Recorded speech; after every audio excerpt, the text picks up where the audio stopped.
Okay, so I am ready for the second tutorial, and basically what we'll do is kind of just continuing on what we started doing last week.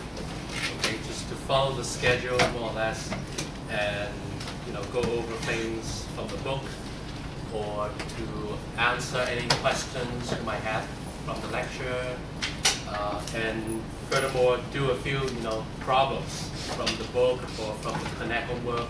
Hopefully some of you have already started doing that. Okay, and talk about anything else you want to talk about, just to keep you on top, make you stay on top of the class. Okay, so last week we talked about a number of things. We talked about metric units, if I remember correctly. We talked about SI units, and you can assume that metric and SI are more or less interchangeable. So metric unit just means SI unit. And quite frankly, in chemistry, we don't really worry too much about specifically what is the SI unit for mass, what is the SI unit for volume. Okay, because we use our own units anyways. Right? For mass, we usually use what? Grams, right? Instead of kilograms. For volume, we use milliliters and liters. We don't use meter cube or centimeter cube. So we are having our own system anyways. Okay? And we also talk about a little math. We talk about logarithm, common log, natural log. And I also remember talking a little bit about dimensional analysis. Okay, just so that you know how to convert from one unit to another. Remember, we did an example that looks something like this. I asked you to figure out, okay, if you have a meter cube, 1 meter cube, okay, how many milliliters are there? Okay, so we did the calculation last week, right? And I forgot what the final number was, but we carry out the calculations using a systematic approach. And the key word here, of course, is systematic, and that's the same word I'm looking at in your textbook. It's a systematic approach to solving problems, because you don't want to have to memorize a bunch of different ways. I mean, sometimes you would have to. Sometimes, there are certain problems that are so specific that you would just need to know a way to attack this particular kind of problem. But there are also some general problems that you can solve, using some more generic problem-solving strategies. So this is one of them that your book, and I agree that this is probably a good, just a general problem-solving strategy. And this is a good time, in other words, solving a problem like this. You're just trying to figure out how many milliliters are there in 1 meter cube. This would be a good opportunity to make use of general problem-solving techniques. Okay, so your book in chapter 1, has a section on a systematic approach to solving chemistry problems. Okay, and you'll see it maybe, I think you'll see it again today. Okay, and you'll see it next week in lecture, and probably again the week after in lecture. And let me see what else we talked about last week. Anything I missed? I think that was it, right? Just pretty much ideas from chapter 1. Well, first of all, do you have any questions from last week's tutorial or from this week's lecture? Any specific question? Okay, anything I said in lecture that you want to question me right now? Okay, well, if you don't have any question, then let's just look at one more idea from chapter 1 of your book. Okay, which is section 1.6, really. Something that I started talking about in lectures called uncertainty in measurement, significant figures. Okay, so let me put that on the whiteboard.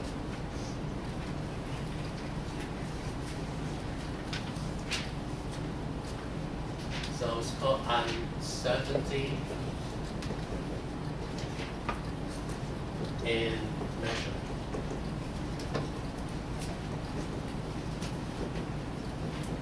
Okay, and then subtitle, significant figure.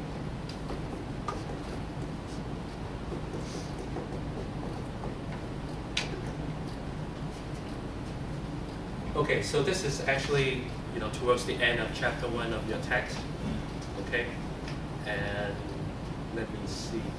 Yeah, that's pretty much where we left off last Friday. Okay, because we start from the beginning, and now we are in the last section of chapter 1. Okay, so in lecture I mentioned that when you make a measurement of any kind, okay, a certain amount of uncertainty would have to be involved. Okay, even though you have a very good instrument, let's say you have a very good thermometer that you can measure the temperature of this room to a lot of digits. You can give me many, many digits in your measurement. But still, at some point, you will have to cut it off. Okay?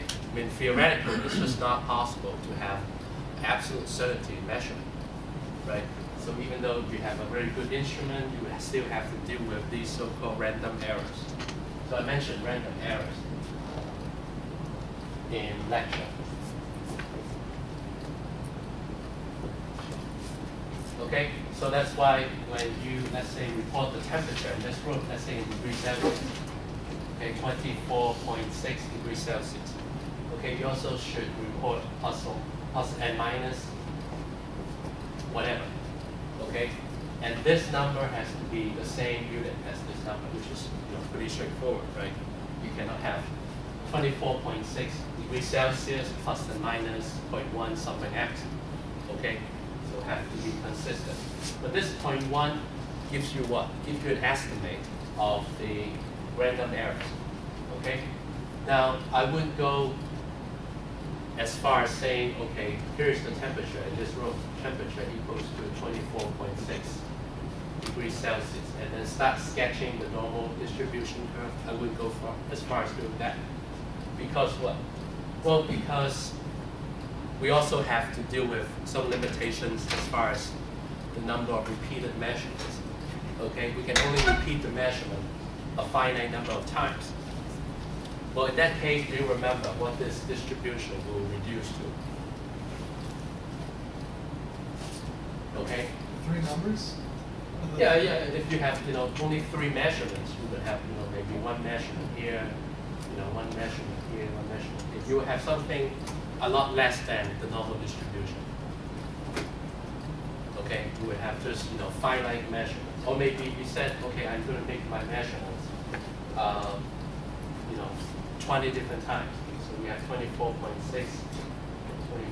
24.4, 24.5. You can make up some numbers, and these are pretty typical values that you would obtain by repeating the same measurement, right? Okay, so you can do the statistics, right? Look like 24.5 appear 3 times in my 6 measurements.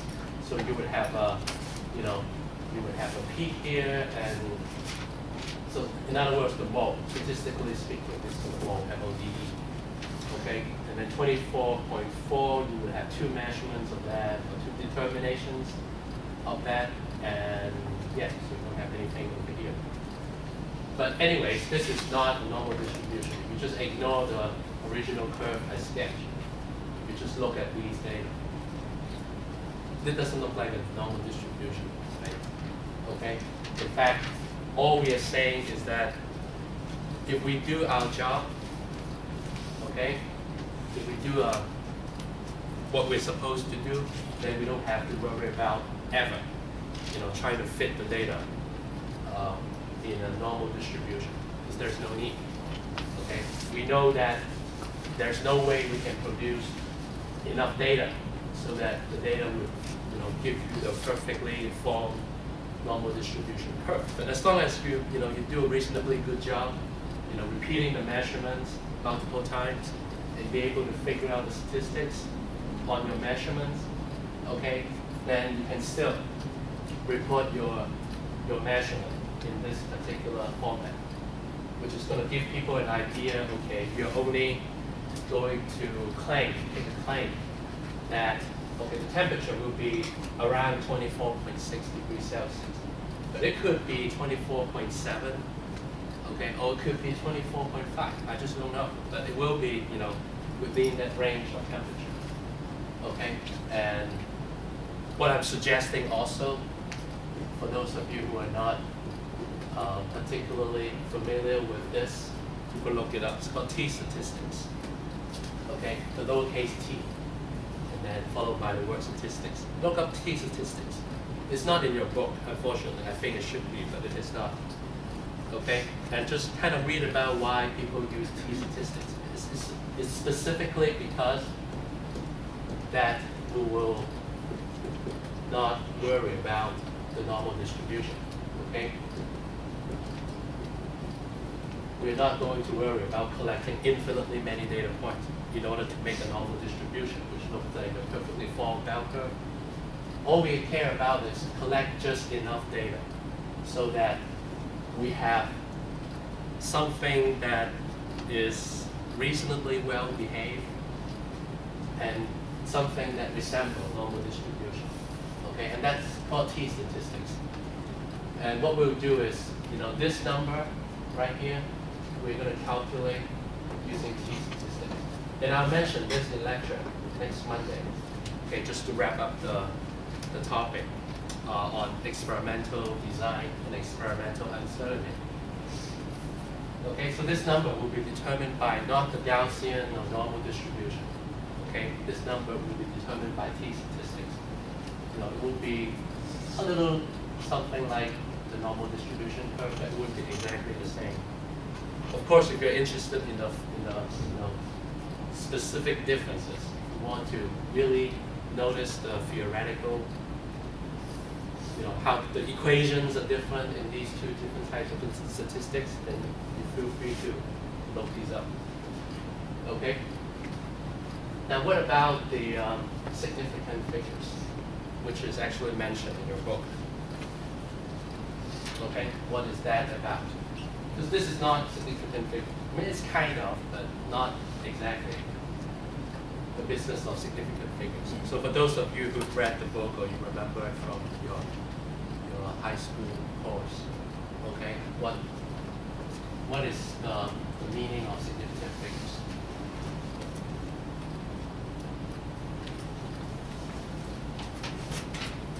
Yeah. Isn't it just the number of numbers? There's a trick like beyond the right of the decimal. If it's I just know it's the number of how many numbers are in your answer. How many numbers are in your answer? Okay, rounded to a certain point. Right. I think you're hinting at something in the right direction. So let me give you a few examples.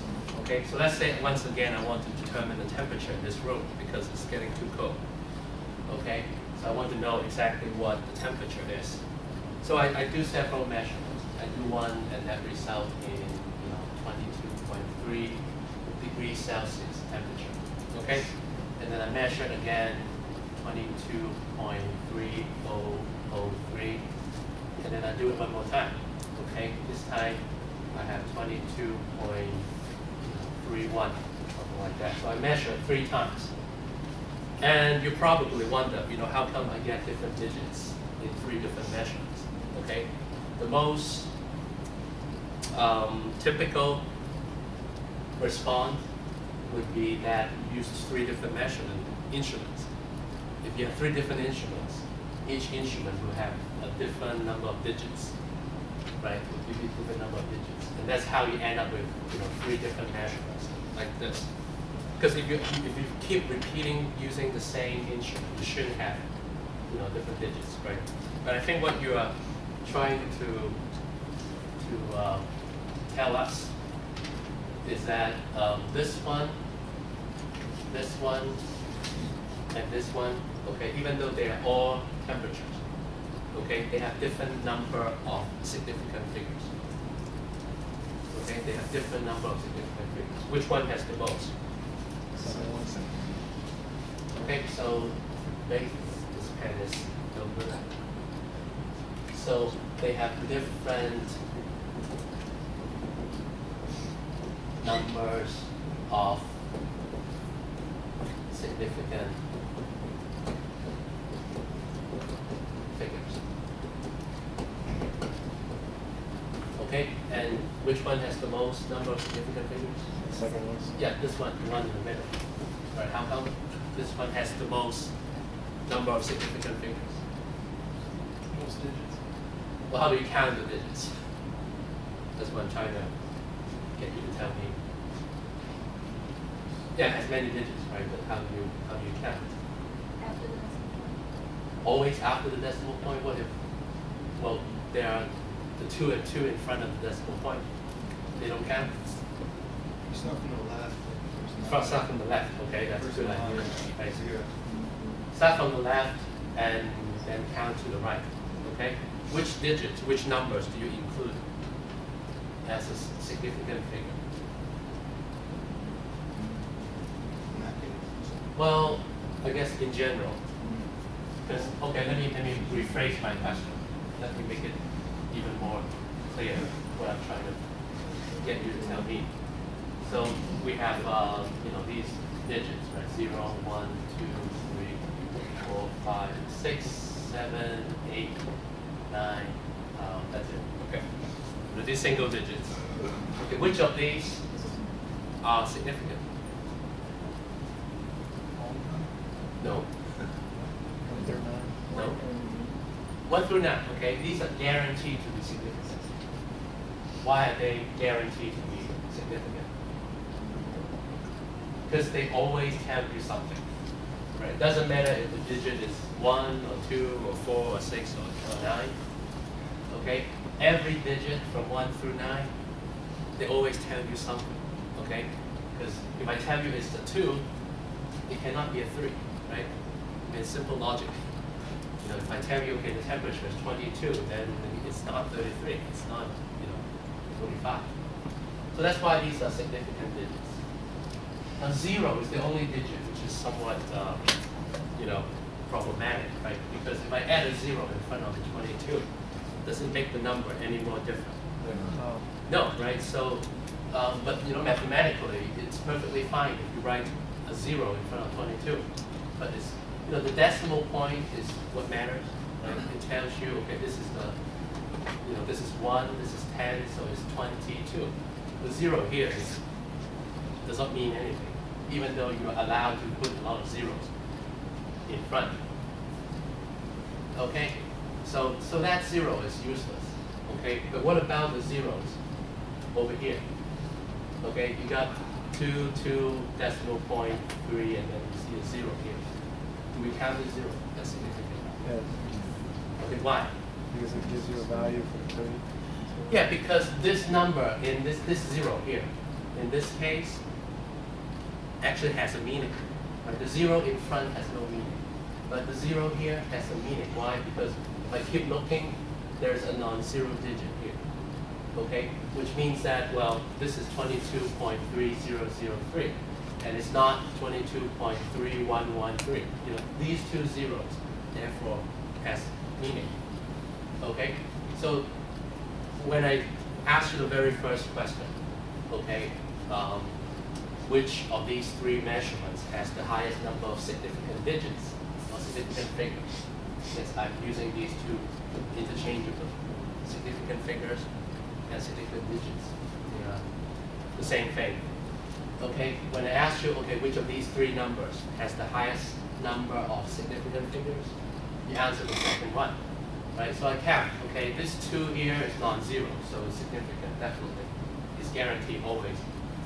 This one is significant, this one is, and I think to myself, well, these 2 zeros are also significant, right? Because that would help me distinguish between this number right here and this number, which has, other digits between the 2 3's. Okay, so these two zeros are both significant. So I have 1, 2, 3, 4, 5. This one is significant, always, guaranteed, because it's non-zero. So the total number of significant figures here is 1, 2, 3, 4, 5, 6, 6. Okay, so there's 6 significant digits in this particular measure, which is why it is the one with the highest number of significant figures. Because if you go to the first one, okay, this one has how many significant digits? Yeah, just 3. Okay, this is non-zero, non-zero, non-zero, so all the non-zero digits count. But this one has only 3 total number of significant digits. This one here, yeah, this one has 4. Okay, these are pretty clear-cut examples. Why? Well, because we know that the leading zeros, and this is actually in your book. If you actually look up chapter 1, okay, so the so-called leading zeros, they are never significant. Okay, but it doesn't mean that the numbers in front of a decimal point, they are not significant. In fact, they are. As long as you have non-zero digits. Okay, every non-zero digit counts as significant figures, no matter if these non-zero digits are before or after the decimal point. But the leading zeros, they are never significant. Okay, so we established that already because they're meaningless. Okay, now the zeros between two significant digits.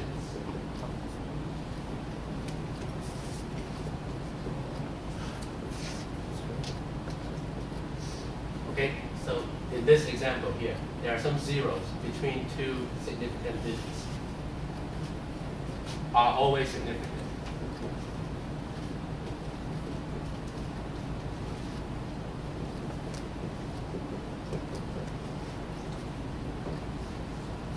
Okay. Now, the most difficult part is the following.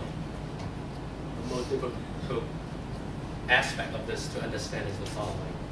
What do we do with the trailing zeros? Because we talked about leading zeros, zeros between significant digits. What about the trailing zeros?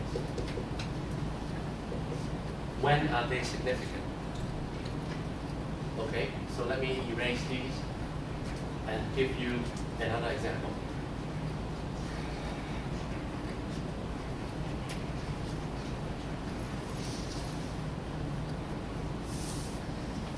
Okay, so let's go back to the temperature thing.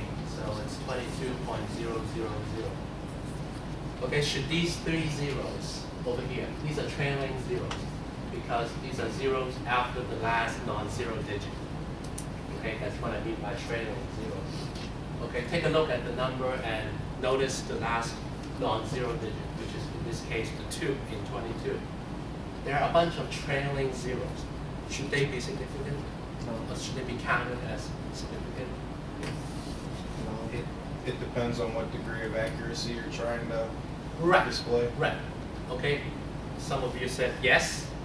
Simply, these zeros should be counted as significant, and you mentioned, okay, well, it depends on the desirable. In this case, it's not accuracy; it's probably precision. Okay, accuracy just means how close you are to how close the measurement is to the known value. And since I don't know what the temperature in this room, I cannot determine the accuracy. But I think what you are probably going after is precision. Okay? Because without these zeros, okay, what can we say about this number 22?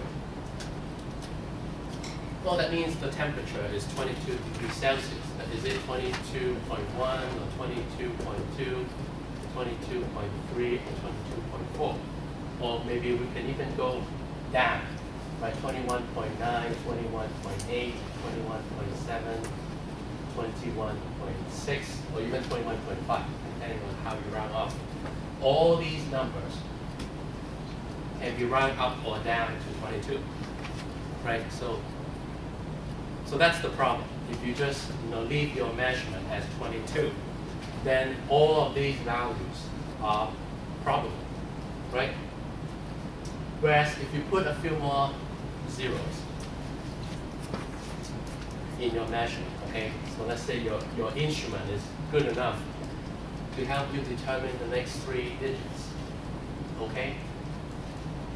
Well, then there's no question about whether this is 21.9 or 22.000, because this is not 21.9, okay? Because I know this digit cannot be a 9, this digit has to be a 0, okay? In fact, this should be a 2, okay, this digit has to be a 0, this has to be a 0, and I know to this digit, which is the 1/1000th digit, right?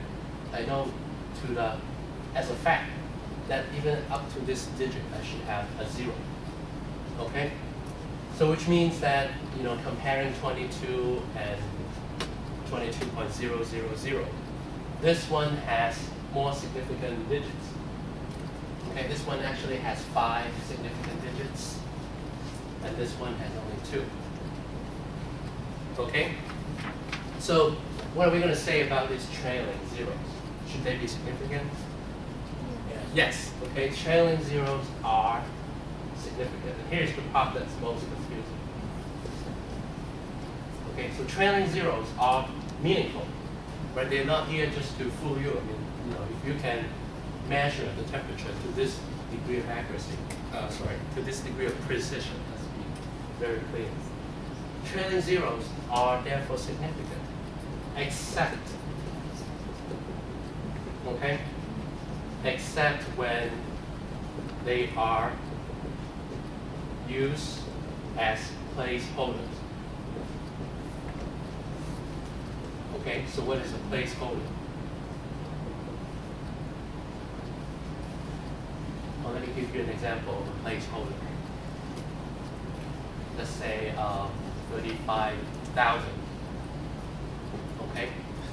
Well, these are trailing zeros because they are after the last of the significant digits. But why aren't they significant? Yeah, because these zeros, they are just there so that this 5 is 5,000, and this 3 is 30,000. Okay, so the 3 and 5 have meanings because of these zeros. But these zeros don't mean that your number is definitely 35,000. So you can imagine, right? 34,999, 34,998. All these numbers can be rounded up to 35,000. Okay, so these zeros are really not significant because they're only placeholders. Okay, I guess I should put an S here for plural. So trailing zeros are significant except when the zeros are used only as placeholders. Okay, so in fact 35,000, there are only 2 significant digits here. Okay, the 3 and 5 are significant because they're not 0, and these are all placeholders, therefore they are not significant. Now, let me give you another trick example. Let's say it's 35,000.00.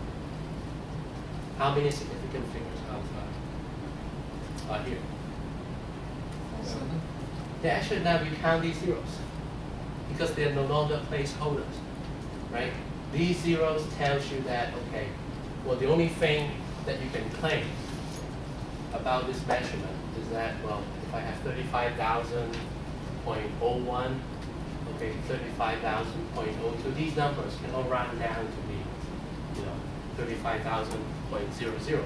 You cannot say, well, what about 34,999? This is just not what you are trying to say here. If you put down a number like this, you are excluding a number like 34,999. You are saying, well, your measurement is precise enough that there's no question about whether you mean 34,999 or 35,000.00. Okay, you're excluding these sort of error. Okay, by putting the zeros after the decimal point, which makes these zeros not just placeholders. They actually have a meaning. Okay, every zero here have meanings because these two are significant. So another version of determining whether trailing zeros are significant is to look at the decimal point. So if the decimal point is not there, then the trailing zeros are not significant. But if the decimal point is there, then the trailing zeros are also significant. Okay? And that's pretty much what significant figures mean. Okay? Is that, well, we want to be very precise about our presentation of the precision in the measure. And therefore, we make these 3 rules about how we should handle the zero. Because any non-zero digits are significant. There's no question about it. It's just a matter of determining when the zeros become also significant, and when zeros are not significant, like in the case of leading zeros or the placeholders, they are not significant zeros. Okay, so let me give you a few more examples, just to make sure that you know what I'm talking about here. And in fact, I'm just going to follow your book's examples.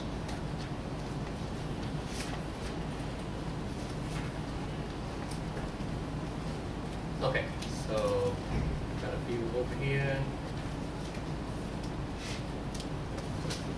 Okay, I'm on page 33, not that exactly you have a book, but I'm on page 33 of your book, and I'm looking at problem 1.52, 1.52. Okay, and basically here it says you have 0.41, you have 0.041, you have 0.0410, and then you have 4. Well, let's ignore part D for now. Okay, let's just do these 3. Okay, your job is to tell me the number of digits in the number that is significant. Okay? So we're going to start with the first one, 0.41. How many significant digits are here?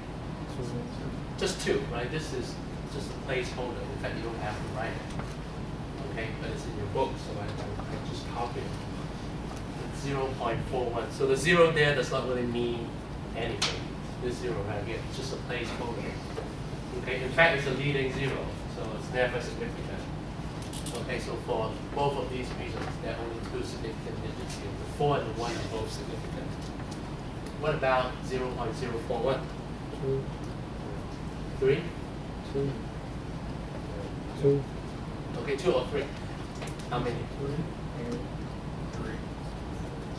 Okay, I see that the group is pretty divided on this one. Okay, I would say there are only 2. Well, why are there only 2? This 0 here does not really tell you any information. It's simply giving this 4 a meaning, right? Now I know this is 4 over 100 instead of 4 over 10. So this is like 41 over 1,000. Okay, or 4 over 100 approximately. Okay, instead of 4 over 100, which is more like the first number. Right? If you write these in fractions, then this 4 being in the 10th digit, this is 4 over 10. But here this 4 is 4 over 100. So it's a much smaller number, 10 times smaller. Okay, but the 0 here is only to give the 4 and the 1 sort of meaning. Okay? The 0 itself is meaningless. And therefore, there are only 2 significant digits, which is the 4 and the 1. In fact, this falls under this rule right here, the first rule. Leading 0 is never significant. So these are called leading zeros. So what is the correct answer for the third question? 3. Okay, this one there are 3, right? These are not significant. The 4 is significant, the 1 is, now this one is a trailing 0. And we said already that trailing zeros are significant, except when they're used as placeholders. This is not a placeholder, because it doesn't have to be here. The reason that it is here is to tell you that it's not 0.042. Okay, because 0.042 can never make it to 0.0410. Okay, so the level of precision is higher. Okay, with the zero compared to without the zero, as in the previous number. So here we have no choice but to assign a higher number of significant digits than actually 3.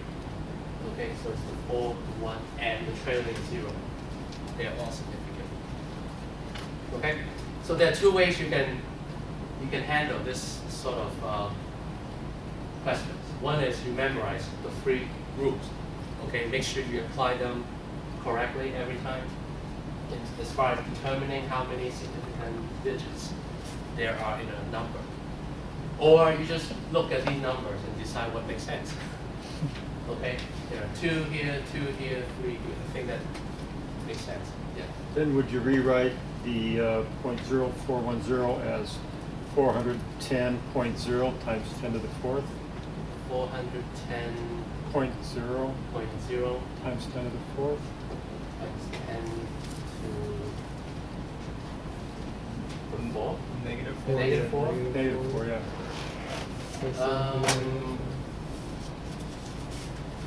No, you would just write, 3, 4, 5, 1. yeah, you can't have another 0 here, so it's just Okay. 410. But this is the place where it becomes a little confusing, because if you rewrite the last number in scientific notation, this is called scientific notation, okay, which is basically, moving the decimal points around. Okay, if I multiply this number by, let's see. Okay, if I multiply this number by 1,000, okay, I'm allowed to move the decimal point 3 spaces to the right, actually 10,000 4 places to the right. But I need to compensate. If you're moving the decimal point like this, you're increasing the value of this number, right? But you have to compensate by having the 10 to the minus 4, so that it will go back to pretty much the same meaning as before. So you're moving the decimal point without changing the meaning of the number. It's still just, Is it 0.041. still But a precision? it's, You have to put the decimal point in yeah, for that's what precision? textbooks usually recommend. Is you have to keep the decimal point here in order to signify that this 0 is also significant. But what is more appropriate is you write 4.10. Well, let me give you the original value. It was 0.0410. Right? I'm rewriting it in several other equivalent forms, okay, using so-called scientific notation. Scientific notation. Right? But I would recommend you write like this. Don't move the decimal point all the way to after the 0. Move it only 2 places to the right. So that would be 10 to the minus 2. Yeah, that's right. Because usually, it's not my rule. It's what is meant by scientific notation. Is that the decimal point you always place after the first significant digit. Okay, so 0.0410 is being rewritten in scientific notation as 4.10 times 10 to the minus 2. So this 0 here is definitely significant. So we have moved on a little bit already, from significant figures, because we're now entering the discussion of scientific notation. So let me ask you, all of you, okay, do you need a little review of that scientific notation, or you're comfortable? Review it? Okay, so let's get a few more examples. Well, again, you need to get comfortable. I think that's what I would always recommend. So let's say you have a number, 400.0. Okay? So there's no question about how many significant digits are here. There are 4. This 0 is meaningful. All the 0 between 2 significant digits are significant. So there are 4 significant digits overall. Now, how do you convert this number into scientific notation? So how do you use scientific notation to rewrite this number? Okay, well, yeah, the requirement of scientific notation is that you always move the decimal point to right behind the first significant digit in the number. So in this case, the first significant digit is 4. Okay, so I have, according to the rule of writing a number in scientific notation, I have to move the decimal point to the left. Okay, and thereby actually decreasing the value of 400 into 4. Right, so I'm decompensing. I mean, let's say I just copy the rest of the zeros. I move the decimal point twice to the left, thereby decreasing the value from 400 to 4, and therefore I need to compensate, right? Multiply by 10 squared. Okay, move 2 times, and therefore decreasing from 400 to 4, I need to compensate by multiplying 4 by 100, so to make it 400 again.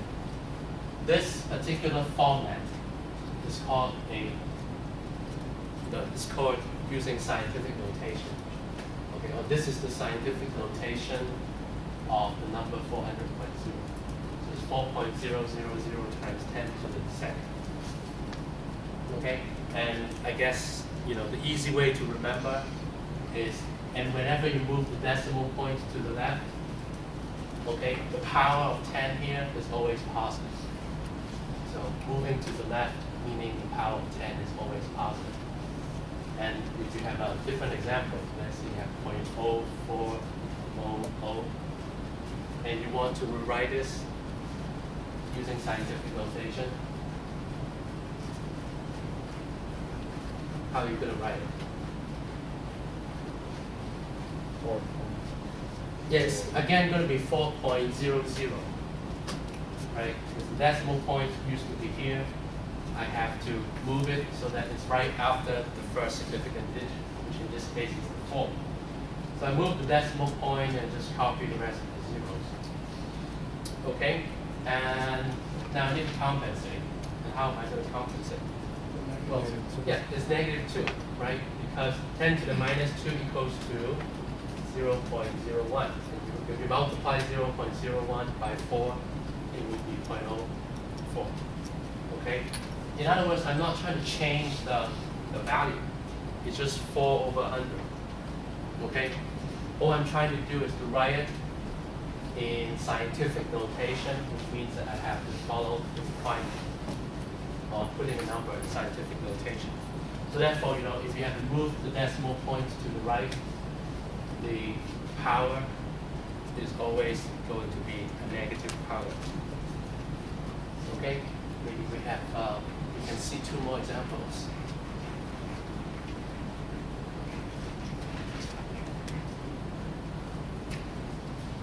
Let's change this one to scientific notation. Okay, this equals to what in scientific notation?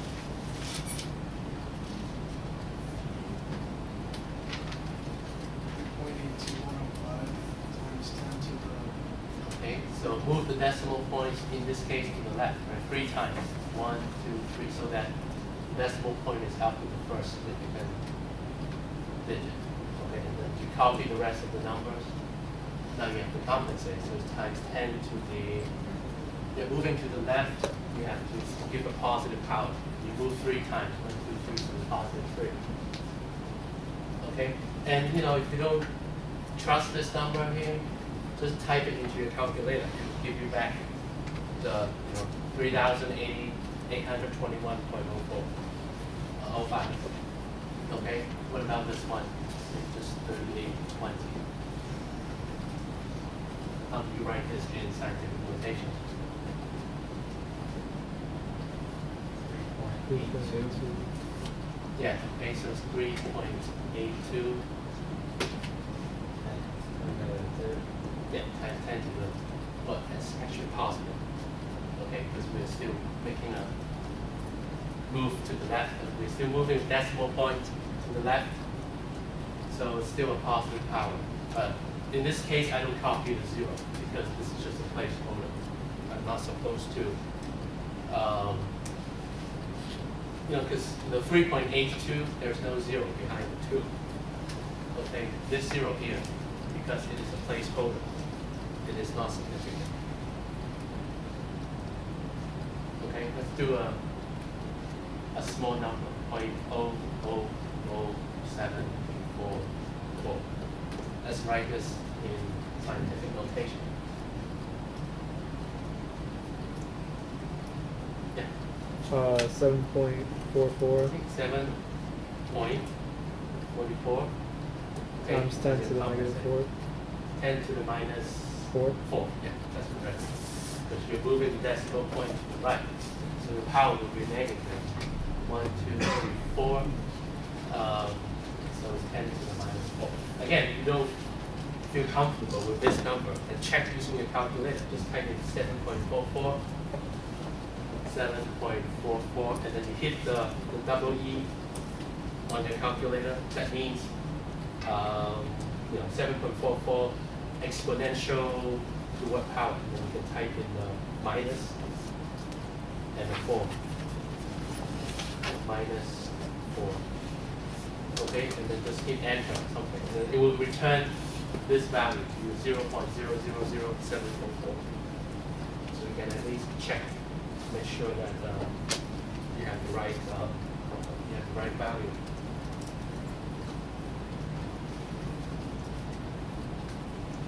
Okay, there's also a big deal about doing calculations with significant figures.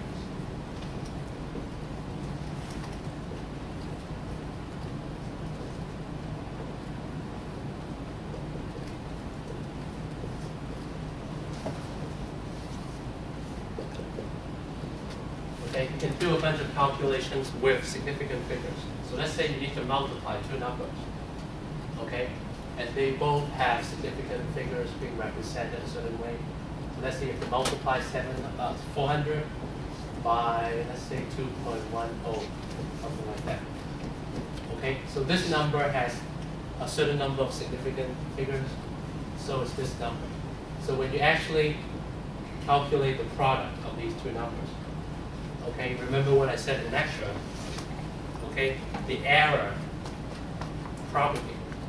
The error is propagated, okay, because 400 multiplied by 2.10, you get a final answer, right? That's fine, but the error in here, the random error in here, and in here, they both propagate into the final answer. But I said to the whole class already that I'm not going to test you on this. Okay, not until Chem 116. So I don't expect you to, to know the rules as far as propagating errors. The only thing I expect you to exercise the reason is that, what is 400 times 2.1? It's going to be 8 point something, right?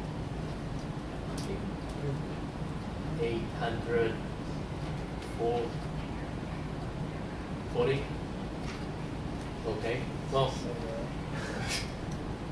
No. Yeah, 840. Okay. And you might say, okay, 0.0. Well, okay, if you give me 840, okay, as your answer, I'll accept it.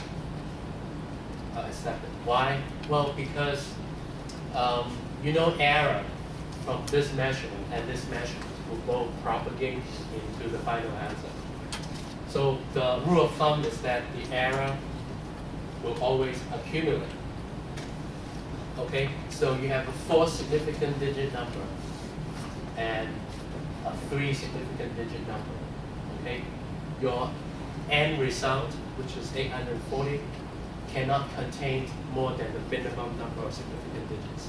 So 840 actually has only 2, and that's fine. Okay, but more appropriately, you might want to put the decimal point here to indicate that this 0 is also significant. So that you have between a 4 significant digit number multiplied to a 3 significant digit number, you end up with the smaller of the two. which is 3 significant figures in your final answer. Okay, but if you give me 2, I wouldn't say you're wrong. Okay, you're just raising your requirement even more. What is wrong is you start putting a bunch of zeros afterwards. That is wrong. Okay, because now all of a sudden you know so much about your measurement, whereas before the calculation you know only 2, 3, and 4 significant digits. Now you have what? 1, 2, 3, 4, 5, 6, 7, 8. All of a sudden you have 8. That's unreasonable. Okay? So, just cut it down to 3. 3 is the correct number of significant digits in your final answer. Okay? Less than that is okay, but more is not. Okay? But I'm sure your calculator will give you 840. So if you just report the whole thing, that should be okay. So like I said, I'm not going to hold you responsible for error propagation because that's something you can deal with in Chem 116. Okay, just exercise caution. Okay, when you're reporting, final values, try not to make it look too unreasonable. Okay, as far as doing these calculations, and that's pretty much the end of chapter 1. Okay. Any question about significant digits and experimental uncertainty? Okay, so you might see some of these in your online homework. Okay, but otherwise you should at least read the book and do a few of the back of the chapter problems just to make yourself feel comfortable. Okay, now the next chapter, chapter 2, the only part that I'm going to emphasize on, and I will mention this in lecture on Monday, is naming compounds. Okay, so let's move on to doing that, with naming compounds.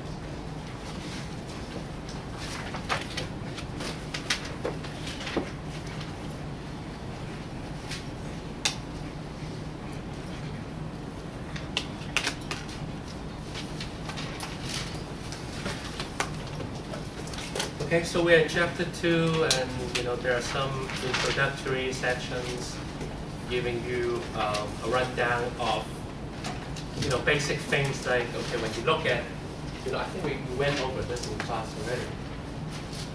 Just if you look at an element on the periodic table, right? Let's say you're looking at, in this case, the element with capital S. That's the symbol. Okay, so how do you download information from the periodic table? So you look under S and it says sulfur. Well, that's the name of the element. Right? Okay, so sulfur is the name of the element with symbol capital S. And then you have the atomic number, right? And then you have the atomic number and the atomic mass. Okay, and that's about it. Atomic number, atomic mass. So I guess sulfur is 16. 16 is the atomic number. This is the atomic number right here. And then the atomic mass is 32.07. 32.07. So this is called the atomic mass. That's about it. Just download information from the periodic table. Okay? So there are many sections in your book that give you all sorts of information about whatever. Okay, so the only part that I really emphasize on is pretty much the last section, which is 2.8.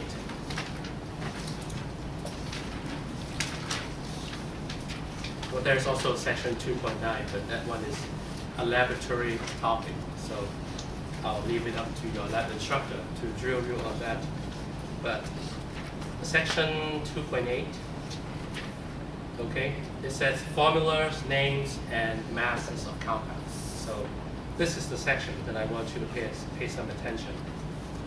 Okay, basically there are two things you need to do. Okay, you need to be able to do.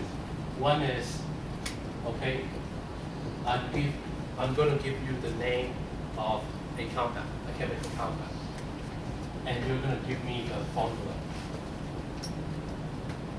okay, the proper formula for the name. I mean, for element, it would be simple, right? Because if I give you sulfur as a name, you're going to give me, yeah, just capital S, that's easy, okay? But for compounds, that will be a little more difficult than the elements, okay? Or I can go in the other direction. I can have a formula available, and you give me the name. You give me the name based on the formula. So, you have to change yourself. I mean, you think about this is pretty basic for chemistry, right?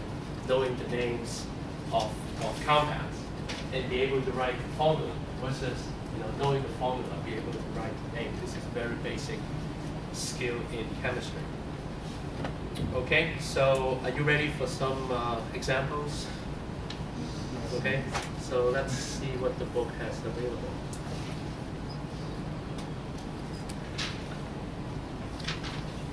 There are many rules and so on and so forth which we can read about. Okay, and let's see. Okay, so let's practice number one. Okay, I'll give you a bunch of names, and you're gonna give me or at least try. I mean, this is a tutorial, so there's no need to worry about getting something wrong. Okay, just try. Did I say name your formula? Yes. Okay, so I'm gonna give you some names. Let's try this one: lithium nitride. Lithium nitride. Okay, what is the formula? Lithium nitride. It's a pretty difficult one, by the way. Okay, it's not a probably should start off with something a little less complicated. Well, let's try this one. What the heck? Okay, lithium nitride. So how do you write a formula for this name? Okay, so yeah, I mean you would have to recognize, right? The word has two elements involved. Okay, one is lithium. Lithium is a chemical element. I cannot help you if you don't know that. Okay, if you don't know lithium is an element, then you have even more to catch up. Okay, then you will have to start basically making up flashcards and start put the symbol on one side and then the name on the other side, and just practice with your flashcards until you are reasonably comfortable with the names of the elements and the symbol of the element, and we can move on to doing something like this. But anyway, so lithium is an element, and it's given by the symbol Li. Okay, so you write capital L, lowercase I for lithium. Okay, so look like this compound. This is the name of a chemical compound. Okay, well, what's the difference between a compound and an element? I think I asked you this question on the pre-questionnaire. Okay, well, not a direct question on what is the difference between an element and a compound, but something related to this. But what's the difference between an element and a compound? Element is a single. It's a single element. Okay, what is a compound? Made of elements. Have at least two elements, right? Two different elements. Okay, that's what a compound is. A compound means there are at least two different elements in the thing. Okay, whatever this is. If the thing has more than one element, that's a compound. And an element is just one element. So, okay, so the other element here, well, this is something that you would have to adapt eventually. Okay, because I look at lithium. This is pretty much the name of an element, which is the element lithium. Nitride implies that there is another element in the compound, which is nitrogen. Well, how do I know? Well, because I kind of decode the name over here, nitride. Okay, when you see the ending, which is IDE, okay, that means this is just the element nitrogen. Okay, now what are the other alternatives? It could be nitrate, Nitrate. The ATE is not the same as IDE, right? Or it could be NITRITE. Okay. Well, neither of these have the same meaning as nitrite. Okay, IDE simply means that you only have the element, and NITR is the prefix for nitrogen. So this is basically just nitrogen along with lithium, right? These, okay, nitrate and nitrite, okay, these are called polyatomic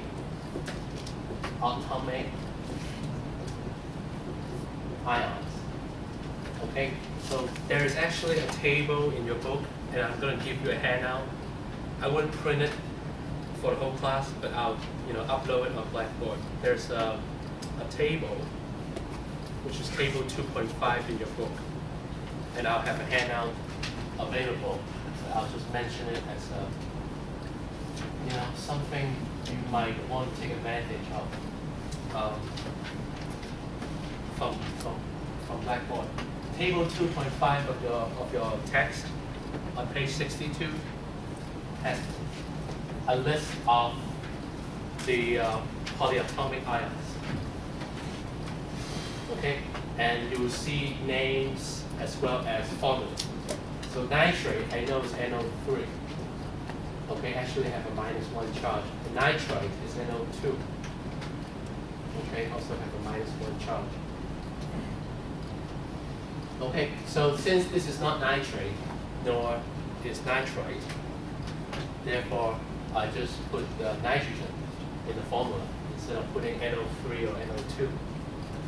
Okay, now this is going to be the most difficult part in the process of writing the proper formula. Okay, and why is it difficult? Well, because you need to know the charge on these elements. Okay, you need to know the charge on lithium, and you need to know the charge on the nitrogen. Well, how are you? Look, these are easy, right? Because it comes with a charge. Okay, nitrate comes with a -1. Nitrite also comes with a -1. These are all according to this table in your book. I just have them memorized. Nitrite, how am I gonna figure out the charge of nitrogen?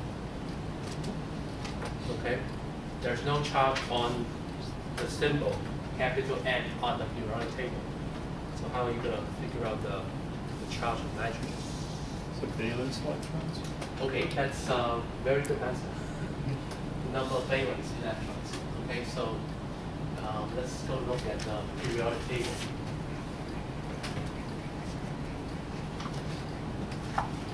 Okay, so I'm going from lithium. Okay, beryllium, and then the next one is boron. Okay, and then the next one is carbon. And then nitrogen, oxygen, fluorine, and is it neon? Next, okay. Well, what am I looking at? I'm looking at the second row of the periodic table. The top row has only 2 elements, just hydrogen and helium. The second row has 8, and I have all 8 of the elements listed from left to right in order. Now, let me see what's the.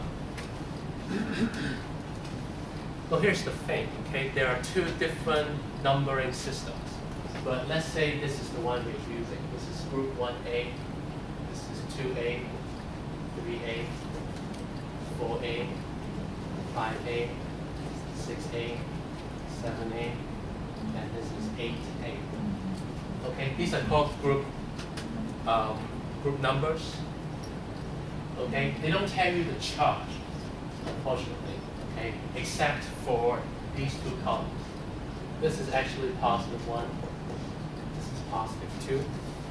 Okay, these ones don't have charge. Okay, these ones usually don't have charge. This one, the charge is actually -3.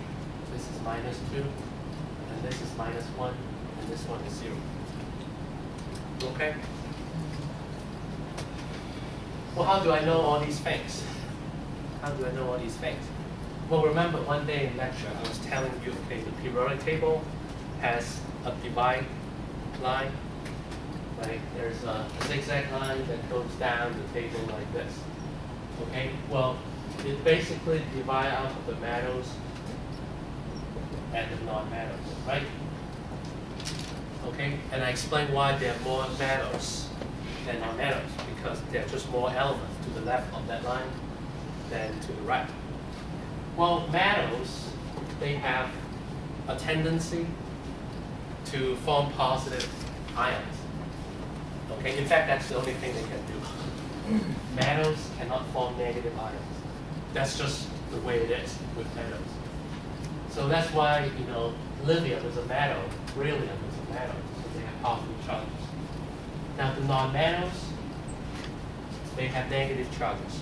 Okay, something that either you read about in the book or you listen to me and you think about it on your own. The non-metals, they always pick up negative charges. That's just the way they are. Okay, and that's why metals and non-metals are so different. So that's why, you know, all these non-metals elements, they have negative charges. How come it goes like this? Well, it has everything to do with the valence electrons, which was mentioned, the valence electron. This is something we're going to talk about after the first exam. I wouldn't worry about it too much right now. Okay, the group number actually tells you the number of valence electrons. But we're not there yet, so I don't expect you to know too much about that. Okay, but these charges you need to know right now, because that's how you can manage to write a proper formula.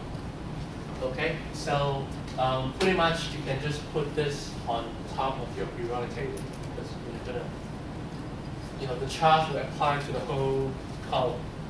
Okay, all the elements in group 1A will have the same charge. All the elements in group 2A will have the same charge. All the elements in group 5 will have the same charge, except, of course, that the negative charges only apply to the non-metallic elements. Group 5 is actually a little strange, because you start off with nitrogen and phosphorus, they're non-metals, and then when you go down to arsenic and antimony, they become semi-metals. And then if you go further down, it becomes bismuth, and that's a metal. Okay, so the -3 only applies to group 5 and only the non-metals. Likewise, group 6 is -2 and only applying to the non-metals. In group 7, -1 only applying to the non-metals. Because all the metals will have positive charge. Okay? So going back to lithium nitride, okay? Lithium, because it is in group 1, it has a charge of +1. So let's put the +1 on lithium.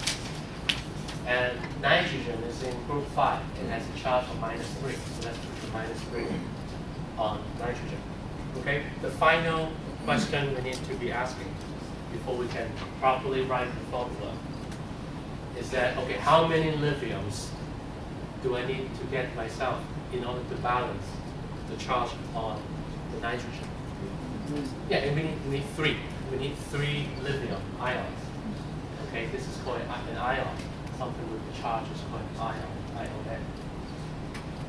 Okay, so I need 3 lithium to balance 1 nitrogen because of the charge imbalance. Okay, I cannot just have LIN as my formula. Okay, because if you ask someone who has no knowledge of chemistry, what is this? Then that someone might tell you, okay, well, it's lithium, whatever. Okay, but if you tell someone who knows about chemistry, what is this? This is nothing. This is the wrong formula. Okay, it has to be Li3N. Okay, you write it as a subscript to indicate the number of the ion you have in the compound. Okay, so it's 3 lithium. You write it as a subscript against 1 nitrogen. Okay, so this is how you're going to write the formula for something like this lithium nitride. Okay, so let's practice a couple more times. Let's see if we can.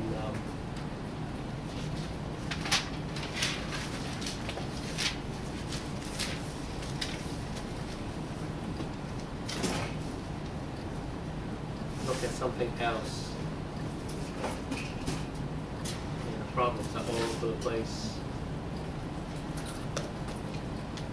H2SO4. Well, that's a formula to name. Let's practice one more name before. Let's do this one. Strontium hydride. This is an interesting one. Strontium hydride.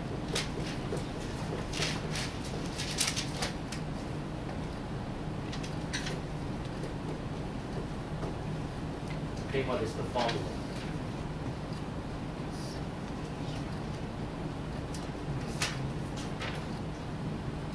Okay, strontium hydride. That's right. All right.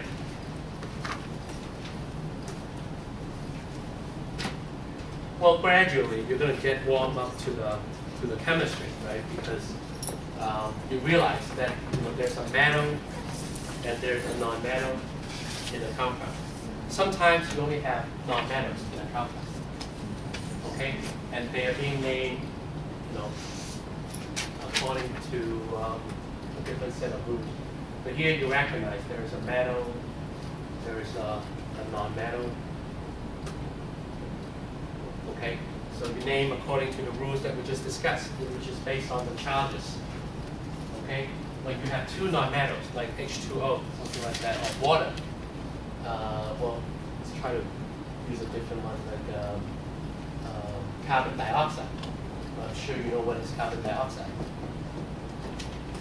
Okay, that's the gas you exhale. You inhale oxygen, you exhale carbon dioxide. So, it tells you by the prefix that there are two oxygens. So you write O2, and that's carbon. So you can do this because these are all non-metallic elements. Like carbon is non-metallic, oxygen is also, we can count carbon as non-metallic. So this is easy. What I'm talking about here is not as easy because you have a metal and a non-metal forming a compound. So what's the name of strontium? What's the formula? What's the proper formula for this compound, the strontium hydride? SR. Okay, so you write SR for strontium. What's the charge of strontium? +2? +2? Okay, good. Right, it's under beryllium. If you just go down group 2, if you cannot find it, just start from number 1 and go down the table, you will find it. So you find strontium, which is SR. You might have, guess why the symbol is capital S lowercase r, because it comes from the first several letters of the name. What is hydride? Yeah, it's IBE, so that indicates there's only one element here. That's from hydrogen. Right? You might wonder, okay, is there another element that begins with H5PR? No. There's only one, okay, which is hydrogen. What's the charge on hydrogen? Okay. Well, it's 1, but is it +1 or -1? Well, if this one is +2, can this one be +1? Well, they'll never balance each other, right? If they're both positive. So this is an exception. Okay? Hydrogen can actually be +1 or -1. And it depends on whether you treat it as a metal or a non-metal. Okay? So in this case, you have to treat it as a non-metal because there's no other way. Strontium is always a metal. Hydrogen can be either a metal or a non-metal. All right, so how do I balance the charge? SRH2. So it's SRH2, okay? So it's SRH2.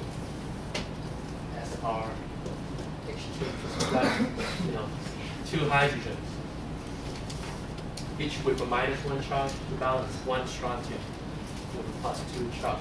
Is there anything wrong if I write SR2H4? Is this the correct formula? Well, the ratio is correct, it's 1 to 2, but you cannot write it like this. It has to be reduced to the simplest ratio. with, you know, ones and twos, hopefully, okay? So it cannot be twos and fours, because if you can reduce that down to 1 and 2, you should. Okay?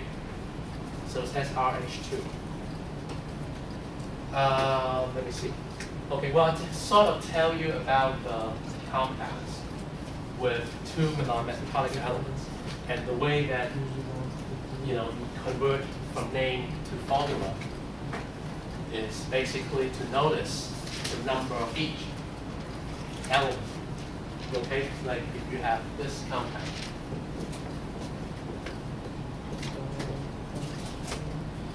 I think I spelled it wrong.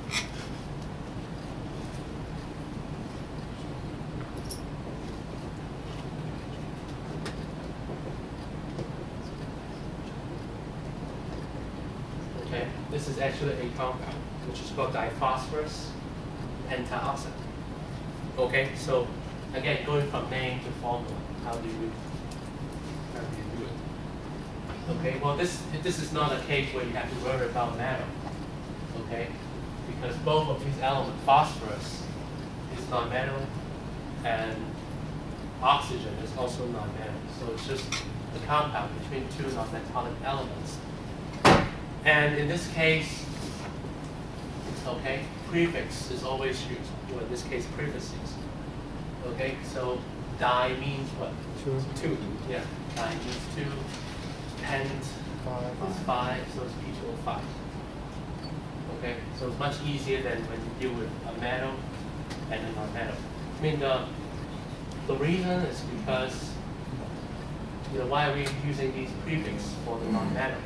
Because you have compounds like these. There's CO and CO2. So you have carbon monoxide and carbon dioxide. Okay, carbon monoxide looks like this. There's a triple bond between the carbon and oxygen. Okay, CO2 looks like this. 1C and 2O. It's a different structure. You have two compounds have different structures.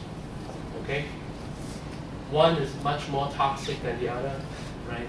They're both gases, but carbon monoxide has a much higher toxicity than CO2. I mean, you will still get poisoning from CO2, but your tolerance is a little higher. So, you know, two non-metallic elements can form different kinds of compounds, like CO and CO2.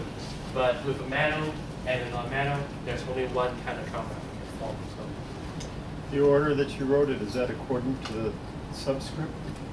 yeah. 205 as Yeah. it's Yeah, the 2 applies to phosphorus, so diphosphorus. The 5 applies to oxygen, so it's pentaoxide. I meant the order, you wouldn't write it as Oh, oxygen in front of- O2P5, Yeah. O5P2? Just- I guess not. No, That's just unconventional. Okay. This is not totally wrong, it's just unconventional. Because, you know, there are many oxides in the natural world. There are many oxides. So we're used to seeing the oxygen as almost like a parent. Okay, this is just what's being added onto the oxide. Because imagine, like, the atmosphere has so much oxygen. So no wonder we have many oxides. Okay. I know in this case we're not really dealing with the same type of thing, but isn't the rule of thumb usually that you write whatever element's acting as the positive donor first? Like when we did strontium hydride, the SR went first because it was the positive. Well, in this case, I don't know which one is the positive because there's really no charge that I can assign. I mean, it's diphosphorus. You can try to, you know, look at phosphorus. It's group 5, so the charge is actually -3. Here, oxygen is -2. I mean, it doesn't work. Well, I know these circumstances are Right. different, but I meant when you can. When you're in a situation where you can, the positive one is written first. Yeah, oh, well, in that case, yes. If you have a metal, the metal always goes first. Okay. Yeah, this is a case where you have two non-metals. would be like sodium phosphate? Is Yeah, that- that's right. If you have the metal always goes first. So if you have sodium, well, let's say, yeah, phosphate. You know, this guy is actually a polyatomic, so the PO4 3-. So sodium is Na, and Na is in the same group as lithium, so you put the +1 here. Yeah, in this case, the sodium always, it doesn't make sense to write phosphate sodium. It's just not conventional. So the metal always goes first, and it's the positive go first, and then the negative go second. Okay. Let's, we have not very much time left. Let's just see if we can get a few examples of the opposite. Now you have the formula, okay? And you have to write the names. So maybe something like this. CaCl2, that's a formula. What's the name of this compound? Calcium chloride. Okay, you're pretty confident about this. Calcium chloride. Well, how come you don't write calcium chlorine or calcium dichloride? Calcium's metal. Okay, calcium is a metal. Okay, so you don't use the prefix anymore. Okay, only if you have two non-metals, use the prefix. So that's good. That's good observations. You have as long as you recognize a metal, then you have to just name the thing straight up. Okay, so because metals and non-metals in this case, they have definite charges, so there's no way you can screw up. There's only one formula for this kind of a name. So now you have calcium, which is the name of the metal, and you have chlorine, which is the name of the non-metal, and you just change the ending to IDE. Okay, that's what we do with the non-metal. Okay, make it always like the parent, and you're just adding on. Because you can also have what? NaCl, which is just sodium chloride. Right? You replace the calcium with sodium. Okay, well, how does this work? Well, this is how it works as far as the structure. Okay, this is called a unit cell. Okay, a compound like this would have the chloride at the corner. So we have these, chloride ions at the corner. Okay, each of this is a Cl minus. What happens is you gotta fit something in the middle. Okay, if you fit a sodium, that's called sodium chloride. If you take out the sodium and you fit the calcium in, that becomes calcium chloride. Okay, so it's almost like, well, okay, you have, you have these various crystals, and you're just fitting different positive ions, into the space created by the minus, the negative ions, the anions. Okay, but we'll look at these later on. This is not something we do worry too much about right now. Okay, and just maybe do one more. Let's say Na3PO4. What is the name of this? Sodium phosphate. Yeah, we just look at phosphate. That's why I feel like I can ask you. There's no need to say trisodium and tetraphosphate.